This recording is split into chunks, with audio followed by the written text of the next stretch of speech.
¿Sí está grabando? Creo que sí. Ya. Buenos días, ingeniero, compañeros presentes. A continuación, nosotros somos el grupo número 1 y nosotros les vamos a hablar sobre lo que viene a ser el control de bombas de proceso. Vamos a hablar sobre la introducción, conceptos teóricos y de la bomba centrífuga, rotativa y alternativa. Ay, qué...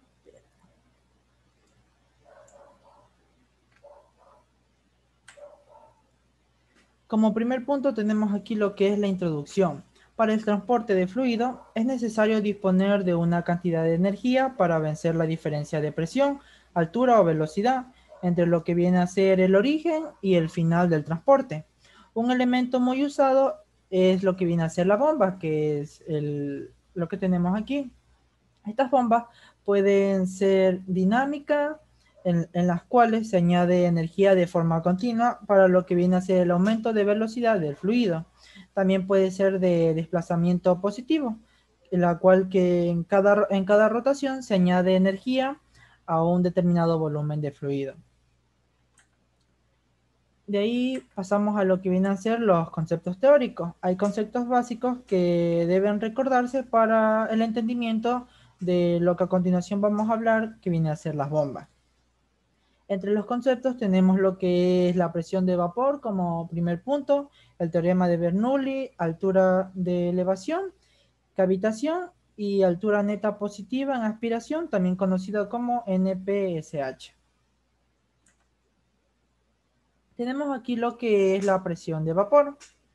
Es la presión absoluta que un vapor adquiere cuando alcanza el equilibrio dinámico, donde la velocidad de condensación y vaporización son iguales. Aquí en la gráfica podemos ver la relación presión-volumen. Podemos ver que del punto A hasta el punto B, lo que se realiza es un aumento de presión, provocando que el volumen disminuya. Luego en el punto B podemos entender que en esta parte aparecen las primeras gotas de condensación, mientras el volumen va disminuyendo hasta lo que viene a ser el punto C. En el punto C al punto D hay un aumento brusco de lo que viene a ser presión, porque en esta parte, para lo que viene a ser la compresión de, de gases para obtener lo que es líquido, se necesita una alta presión. Por eso en la gráfica se puede ver un movimiento brusco del mismo. De ahí tenemos lo que viene a ser una segunda gráfica, en donde podemos apreciar lo que viene a ser la relación presión de vapor y temperatura. En esta podemos apreciar que la presión aumenta en relación a lo que es la temperatura hasta llegar a lo que viene a ser el punto crítico. De ahí tenemos lo que es el teorema de Bernoulli. Esta es una ecuación fundamental en lo que viene a ser la hidrodinámica, relacionado con lo que viene a ser presión, velocidad y altura, o lo largo de la línea de producción. Aquí podemos ver en esta imagen lo que viene a ser la ecuación misma. Podemos ver en el primer término, este se denomina altura debida a la relación, a la presión estática. Podemos ver que en ella encontramos lo que viene a ser presión absoluta y lo que viene a ser peso específico de lo que viene a ser el fluido. En el segundo término se denomina altura debida a la velocidad o altura dinámica. Aquí podemos ver lo que es la velocidad y la gravedad. Y en el tercer y último término podemos ver lo que es la elevación.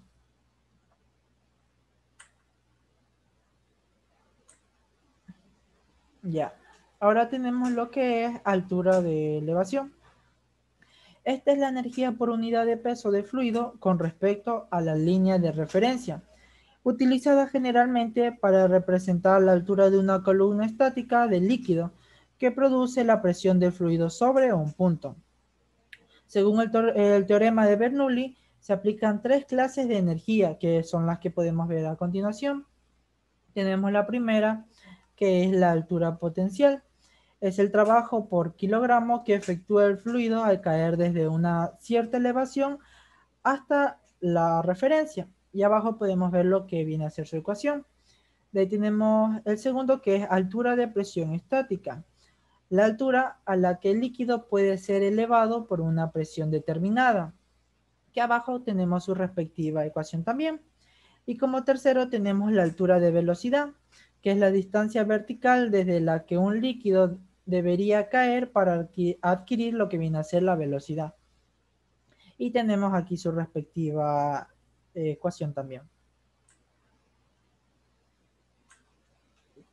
De ahí tenemos lo que son las cavitaciones.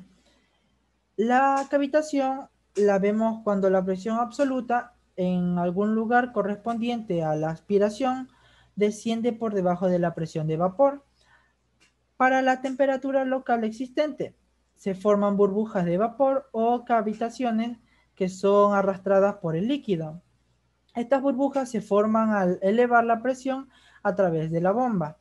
La formación de estas burbujas y posteriormente la implosión de las mismas es lo que se viene a conocer como cavitación o cavitaciones.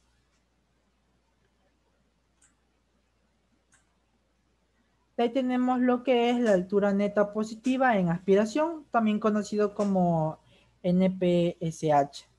Esta se refiere a las condiciones mínimas que deben existir en la aspiración de una bomba para evitar cavitación. Estas se dividen en dos, que son las disponibles y requeridas, que son las que vemos aquí en la gráfica. La disponible tiene que ver con el exceso de energía o altura total del líquido, y la requerida depende de cada bomba en particular, siendo la necesaria para que la bomba funcione sin cavitación. Y aquí en la gráfica podemos ver lo que son las delimitaciones para las zonas para el funcionamiento de la misma con o sin cavitaciones, que podemos ver aquí abajo. Bueno, tenemos lo que son las bombas centrífugas. Estas bombas están conformadas por un conjunto de álabes, lo que están alojados dentro de una carcasa que imparte energía al fluido por medio de la fuerza centrífuga. Básicamente, la bomba está conformada por elementos dinámicos y elementos estáticos. Como podemos observar en el gráfico de la izquierda, tenemos lo que son como un componente radial, una velocidad absoluta y un componente tangencial. Las bombas centrífugas son más utilizadas en lo que es la industria. La altura diferencial de las bombas centrífugas varía según lo que es la curva del caudal. Al aumentar el caudal, disminuye lo que vendría siendo la altura diferencial. La capacidad o caudal de la bomba varía dependiendo de la presión que existe en lo que es la línea de descarga. Como por ejemplo en el gráfico, tenemos que la curva inferior, la curva A, muestra una total estabilidad en todo su recorrido porque su pendiente es progresiva. Y este tipo de bombas con este caudal puede ser lo que es aplicado para un proceso que permita un amplio o un alto margen de caudal. Sin embargo, la curva B tenemos una zona estable que se encuentra a partir del punto 3. Sin embargo, entre el punto 1 y el punto 3 es prácticamente plana, lo que significa que al aumentar la altura, el caudal es prácticamente cero.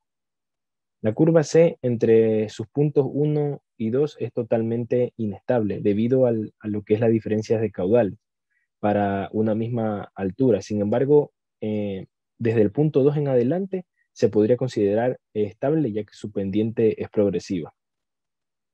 Según lo que son las diferentes curvas características de la bomba, así como las necesidades del proceso, en donde se pueden encontrar estas mismas, existen lo que son sistemas de control que pueden ser aplicados y entre los cuales están los siguientes. Tenemos lo que es un sistema de control de encendido y apagado o on-off.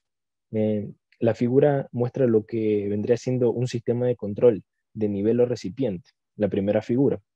Este recipiente va acumulando lo que es una cierta cantidad de volumen, pero no es suficiente para mantener funcionando la bomba centrífuga. Sin embargo, en la segunda figura podemos apreciar lo que es un diagrama de bloques para lo que es el control de la bomba, la cual su función es arrancar cuando el nivel esté alto del depósito, y parar para cuando el nivel esté bajo. La lógica utilizada en lo que es este circuito vendría siendo que cuando el contacto está cerrado es 1 y el contacto abierto se lo considera como 0. Vemos lo que es el control de presión, asimismo on y off.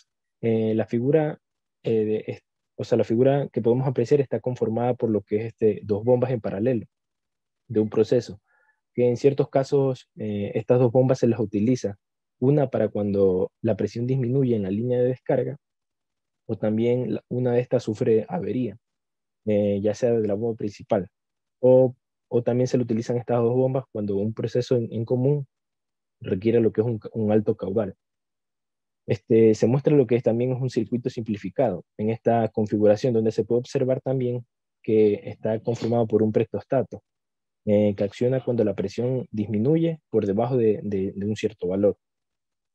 Tenemos lo que es el control de estrangulamiento en la línea de impulsión. Este método de control es el más común o el más usado para lo que es controlar el caudal en una gran cantidad de bombas centrífugas.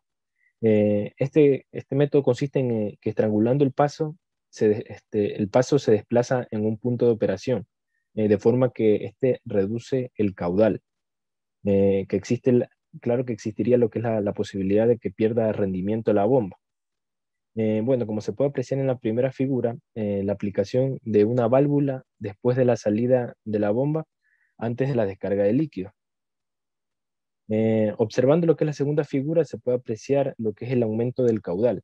Este aumento de caudal produce lo que es la disminución de la altura diferencial de la bomba, y este aumenta lo que es la pérdida de carga del circuito. Vemos lo que es el control mediante derivación caudal. Existen muchos procesos que utilizan las bombas centrífugas. Sin embargo, muchos o pocos de estos manejan lo que es un caudal o un bajo caudal. Cuando una bomba trabaja con poco caudal puede presentar ciertos problemas dependiendo de su fuente. Tenemos una de las principales fuentes, es la fuente térmica. Las bombas generan lo que es una considerable cantidad de calor. Todo este calor que genera es disipado por el mismo fluido que se está procesando. Eh, si el caudal disminuye por debajo del valor mínimo, se produce lo que es un calentamiento excesivo, produciendo en ciertos casos la cavitación que se expuso antes de eso, que vendría siendo lo que es la formación y explosión repentina de burbujas de vapor. Tenemos lo que es el problema de fuente hidráulica. Cuando se disminuye el caudal por debajo del mínimo, produce lo que es una recirculación interna. Esta recirculación interna produce lo que es el calentamiento de producto. La bomba puede tener una especie de inestabilidad en ciertas zonas, tal como se lo indicó en los primeros gráficos de donde está la altura y el caudal. Tenemos lo que es la fuente eléctrica, cuando cierta válvula en el circuito de impulsión, cuando se cierra esta válvula, puede lo que es restringir el paso del caudal. Sin embargo, todo este cierre de esta válvula aumenta lo que es la pérdida de carga. Y al aumentar la pérdida de carga, aumenta la potencia consumida por el motor que acciona la bomba.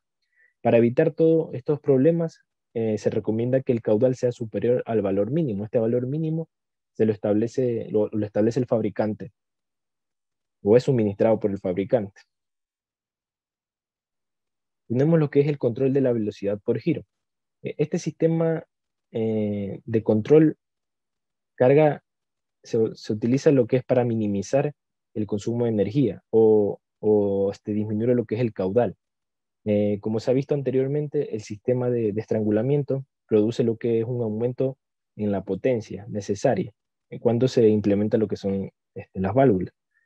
Aunque se reduzca el caudal bombeado, el sistema de derivación caudal también puede o consume lo que es la misma potencia, puesto que al disminuir el caudal bombeado, se produce lo que es la recirculación. Para conseguir la reducción del caudal se utiliza mucho o fundamentalmente lo que son motores eléctricos, y en algunos casos también se utiliza lo que son turbinas de vapor.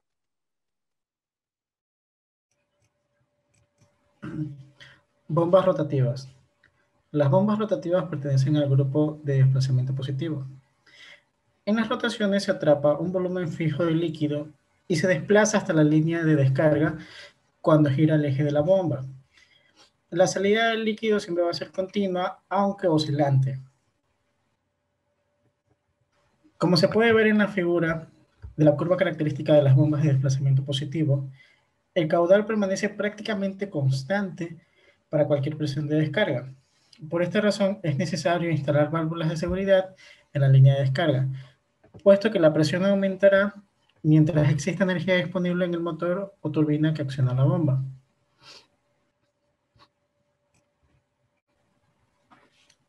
Tipos de bombas rotativas. Existen 4 tipos importantes de bombas rotativas, que son las bombas de tornillo, que es la imagen que está en la esquina superior izquierda,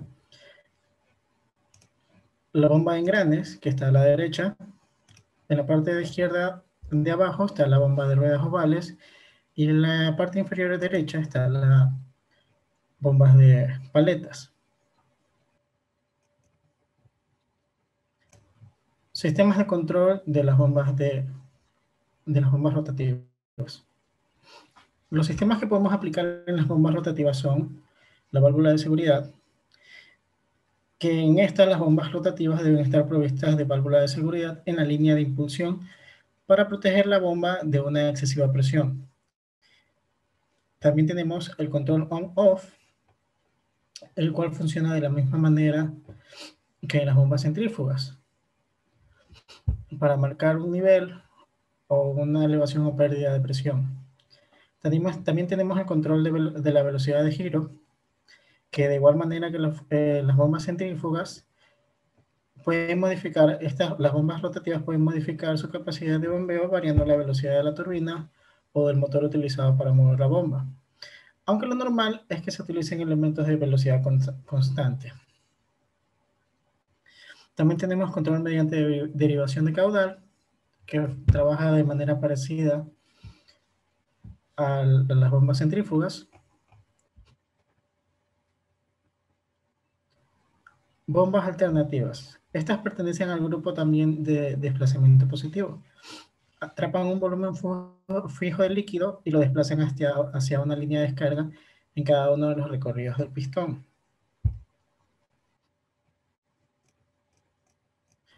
Las bombas alternativas se dividen en 2 grupos. Del lado izquierdo están las bombas de pistón y del lado derecho se encuentran las de diafragma.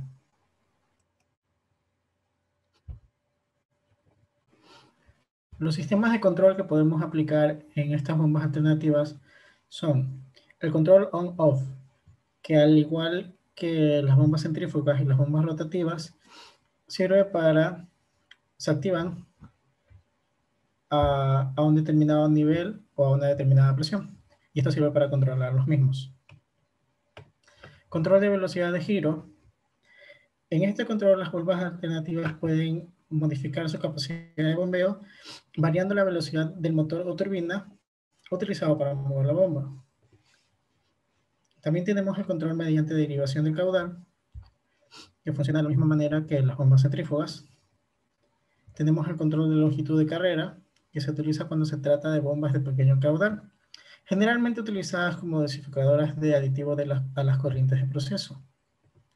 Y tenemos control de válvulas de aspiración. Con este control se modifica la cantidad de líquido bombeado en cada movimiento del pistón. Gracias por su atención.